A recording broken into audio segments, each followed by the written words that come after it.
కూటమి ప్రభుత్వం ఏర్పడిన తర్వాత ఈ రాష్ట్రంలో నిర్వహించినటువంటి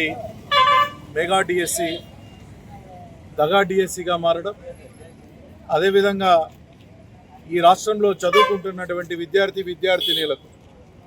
ఫీజు రియంబర్స్మెంట్ చెల్లించడంలో పూర్తిగా వైఫల్యం చెందడం, అదేవిధంగా నిరుద్యోగ యువకులందరికీ కూడా ఇస్తానన్నటువంటి నిరుద్యోగ భృతి ఇవ్వకపోవడం, అన్ని విధాల అమ్మఒడి కూడా పూర్తిగా మొత్తాన్ని చెల్లించలేకపోవడం, దాదాపు 87 లక్షల మంది ఉంటే కేవలం 64,47,000 మందికి మాత్రమే ఈ ఆంధ్రప్రదేశ్లో తెలుగుదేశం పార్టీ ఆధ్వర్యంలోని కూటమి ప్రభుత్వం అమ్మఒడి ఇవ్వడం, ఆ 64,47,000 మందికి కూడా తాము ఇస్తున్నటువంటి 13,000 మొత్తాన్ని కూడా సరిగా ఇవ్వకుండా కొద్దిమంది ఖాతాల్లో 10,000, కొద్దిమంది ఖాతాల్లో 7,000, కొద్దిమంది ఖాతాల్లో 11,000 లాగా చెల్లించడం చాలా దుర్మార్గం. అదేవిధంగా ఈ రాష్ట్రంలో చదువుతున్నటువంటి యువకులు ఇంజనీరింగ్ కావచ్చు, మెడికల్ కావచ్చు, లా కావచ్చు, ఎంబీఏలు కావచ్చు, ఎంసీఏలు కావచ్చు, గ్రాడ్యుయేషన్లు వివిధ కోర్సులు చదువుతున్నటువంటి విద్యార్థినీలందరికీ కూడా దాదాపు 8,000 రూపాయల దాకా 8,000 కోట్ల రూపాయలు,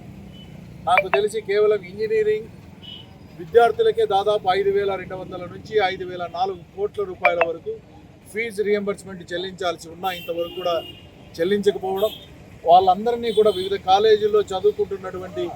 విద్యార్థినీలందరినీ కూడా ఆ యాజమాన్యం బలవంతం పెడుతూ వాళ్ళతో ఫీజులు వసూలు చేస్తూ, అంటే కట్టలేనటువంటి ఆర్థిక స్తోమత లేనటువంటి వాళ్ళందరూ కూడా చాలామంది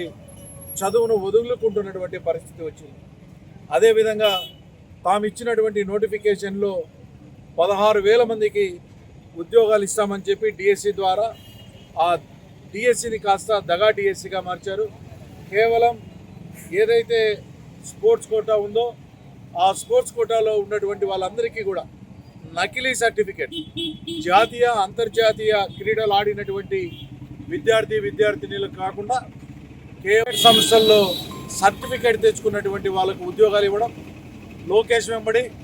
పాదయాత్రలో పాల్గొన్నటువంటి వాళ్ళందరికీ కూడా ఉద్యోగాలు ఇవ్వడం, అదేవిధంగా ప్రశ్నాపత్రాలు ఎవరైతే తయారు చేస్తారో ఆ ప్రశ్నాపత్రాలు తయారు చేసినటువంటి వాళ్ళకే మొదటి ర్యాంకు రావడం, మొదటి ర్యాంకు వచ్చినటువంటి వానికి కూడా ఉద్యోగం ఇవ్వలే. ఎందుకు ఇవ్వలేదు అని అంటే దానికి ఇంతవరకు జవాబే లేదు. అతను కూడా కోర్టుకు పోయి నాకు ఉద్యోగం ఇవ్వలేదంటే అది అవకతవకలు జరిగినాయని చెప్పలేక కేవలం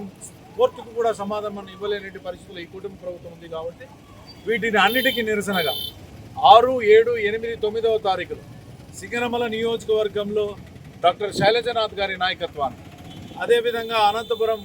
వైఎస్ఆర్ కాంగ్రెస్ పార్టీ ఆధ్వర్యంలో అనంత వెంకటరామరెడ్డి గారి ఆధ్వర్యంలో మన గౌరవ మాజీ ముఖ్యమంత్రి మా పార్టీ అధ్యక్షుడు జగన్మోహన్ రెడ్డి గారి నేతృత్వంలో రేపటి రోజు నార్పల్లో రిలే నిరాహార దీక్ష ఉంటుంది 6వ తారీఖున, అదేవిధంగా 7వ తారీఖున పుట్లూరులో ఉంటుంది, 8వ తారీఖున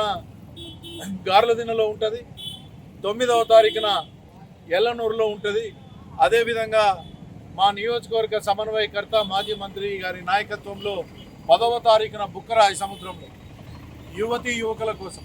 పెద్ద ఎత్తున ఈ సమస్యలపైన అన్నింటినీ కూడా ఒక పెద్ద ఎత్తున ర్యాలీ చేపట్టబోతున్నాం. ఆ ర్యాలీని ఈ రిలే నిరాహార దీక్షలు అన్నింటినీ కూడా విజయవంతం చేయమని యువకుల్ని, అదేవిధంగా వైఎస్ఆర్ కాంగ్రెస్ పార్టీ కార్యకర్తల్ని, నాయకత్వాన్ని కూడా విన్నవించుకుంటాం.